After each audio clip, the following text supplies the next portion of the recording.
Hi, Pep. First of all, how's Erling Haaland and how's his injury? Much better. Told me today wake up much better, and hopefully tomorrow can play a few minutes. Can I ask as well, the club were charged £2 million by the Premier League for late kickoffs and restarts. Do you have any comment on that? I read the news when appear, so I will try to do my speeches in the halftime shorter. Just here, please, next to you, Joe. Hola Pep, Gustavo Luques, bienvenido a Columbus, Ohio. Un par de preguntas si me lo permites. La primera, ¿qué sabes de Columbus? Te han hablado de la ciudad, del equipo local del Columbus Crew. Y la segunda, hace unos días Unai Emery estuvo en esta sala de prensa y alababa mucho al técnico del Crew porque su equipo perdió 4-1 y decía que aporta mucho al fútbol, su velocidad, su versatilidad. ¿Qué crees que ha aportado el fútbol actualmente en los Estados Unidos al mundo en general? Creo que Estados Unidos se merece una muy buena liga de fútbol. Cada año la seguimos poco porque tenemos mucho trabajo, pero cuando ves el resultado de Columbus, que ganó un equipo tan fuerte como el Aston Villa, te demuestra de que están haciendo bien las cosas.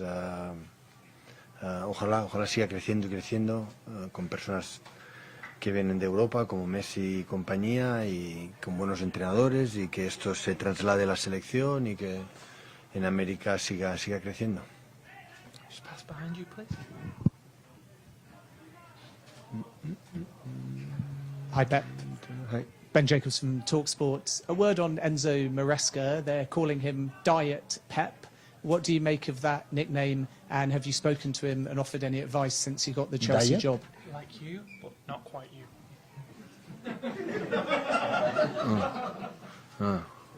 It's for the her. For the beer, so I'm really pleased. So we spent especially 1 year, but more than when we was in the second team together. He's an incredible, lovely person, and his family. So he make a really good job, unbelievable in Leicester, promoting the Premier League and now being one of the top 5-6 teams in England. And I wish him all the best because he deserves it. Nice people deserve the best, and as a manager, he has success because he's the most important thing to be a manager is believe in something deeply, but deeply. Whatever results, stick with my idea, and that's why he believes in what he does, and we will have success. I don't know how long, but he will have it. Just a quick word on Julian Alvarez as well. The latest reports suggest Atletico Madrid might make a bid. What's the latest you can tell us? No news. I don't have any news. Hi, Pep. You'll play Chelsea in a couple of weeks in the Premier League as well. Is that ideal for you to get to know how Chelsea have changed over the summer a little bit? Does it give you some clues? And also, does it change the way you're set up so as not to give things away? It is what it is. We have a 70% of the team, 80% of the team not here. So I don't know which team will be there. So when make the pre-season, we didn't know the calendar for the Premier League. So it's what it is. So adapt, and it's a help to the young players to grow up in every game, and especially, no injuries, the fit conditions. Every time you add minutes to your body, so we'll be better. Just at the back in red, please.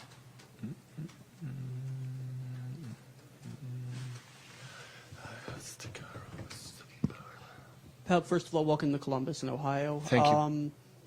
You've been to America before for preseason training with different clubs. What makes this year so much different and maybe even more exciting with Manchester City?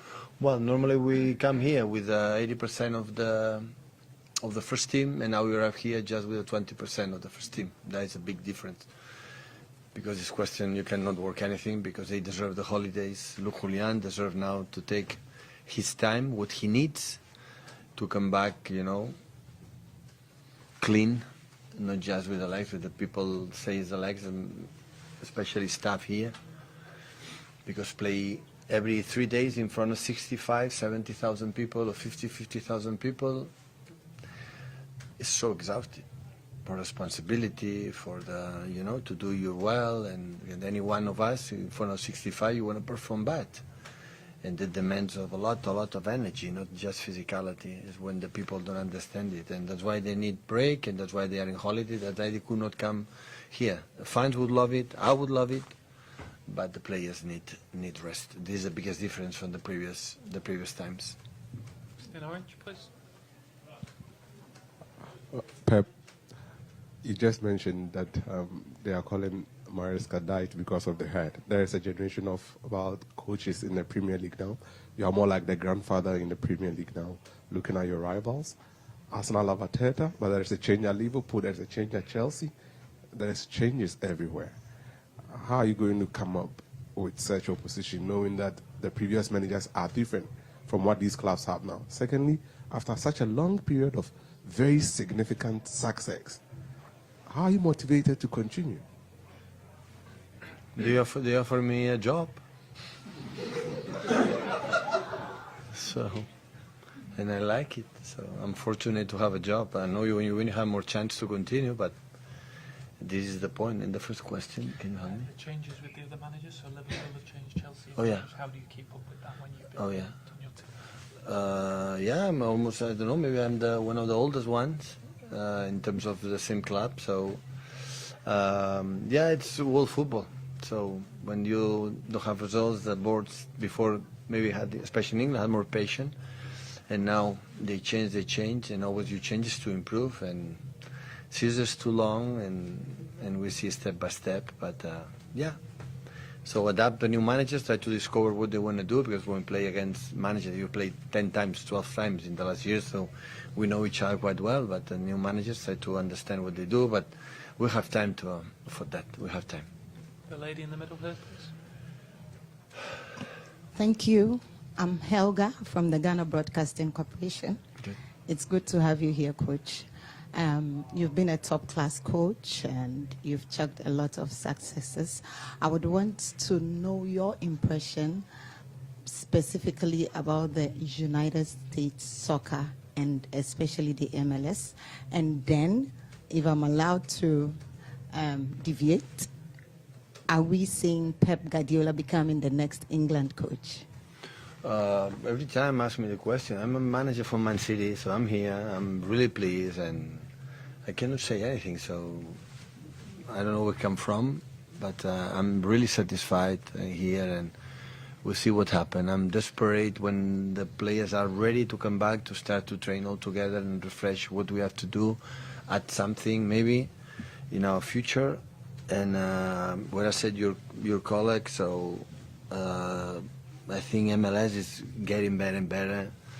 People like Messi come in this country and playing this. I hear that when Messi play away from Miami, newer stadiums like here, for example, Columbus, NFL stadiums, where the ticketing is 3 or 4 times, higher than usual. So the impact that shows how he is, and I would say with him, and of course another good managers, and every time it's better. But at the same time, when we are in Europe, we play every 3 days. We are not paying much attention, maybe highlights, but not much attention how is, develop the MLS. But I hope so. I hope so. In a few years, can be one of the strongest teams. They can recruit the good players, because the good players make good football, and the people go to the stadium for them. Hopefully, it's going to happen sooner or later, more and more.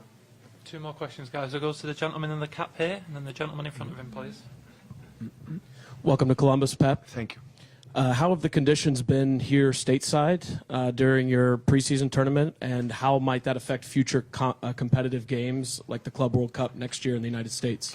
Wow, World Cup is a long time ago, so 11 months until it's going to happen. So many things are going to happen in the meantime, and yeah, I learned when you come in this type of tours, a lot of troubles and a lot of humidity, is keep the energy during the game for the day of the game. So the rest is just train a little bit, refresh concepts, not waste too much energy, work more tactically, and in terms of physicality, do everything during the game. Otherwise, humidity and the distances, and you get injured, you have niggles, you cannot play the games, and it's even worse. So that's why When I started as a manager, we train morning, afternoon, even night, and now it's completely the opposite. It's just one training a day, relax, and especially give a lot of energy. In the next 3 or 4 weeks, I will have Community Shield and the 3 Premier League games, have long weeks. In these moments, have to try to drop as less points as possible, and being all together, refresh what we want to do. Last question there, please. Hi, Mr. Pep. Matt Gurridge with 11 Warriors in Ohio State football. City has won 4 consecutive Premier League titles, and you've also found success in the Champions League and the FA Cup. Ohio State football, the team and the players always talk about the grind and how difficult it is to continue to play at such a high level. Yeah. How do you stay hungry and motivated? And what advice would you give to Ryan Day and his team on how to stay elite? And after this question, I have one fun one for you. Well, I'm fine. Still, I'm happy to do what we do, and the competition itself make you, the adrenaline, be ready to compete. Or the question how you motivate or how the team will be, we have to wait and have to wait. How they come back, talk each other, and ask ourselves what is the next challenge, because we accomplish everything and multiple times. So that's why the tendency a little bit to relax can happen, but didn't happen in the past. So we try to avoid it again and try to be solid and consistent team when every year is more and more difficult. And we will see. So when we will be all together, we will chat, we will talk. We will see how the first games, our behaviors, our body languages, our performance, and we'll see. Thank you, guys. Thank you.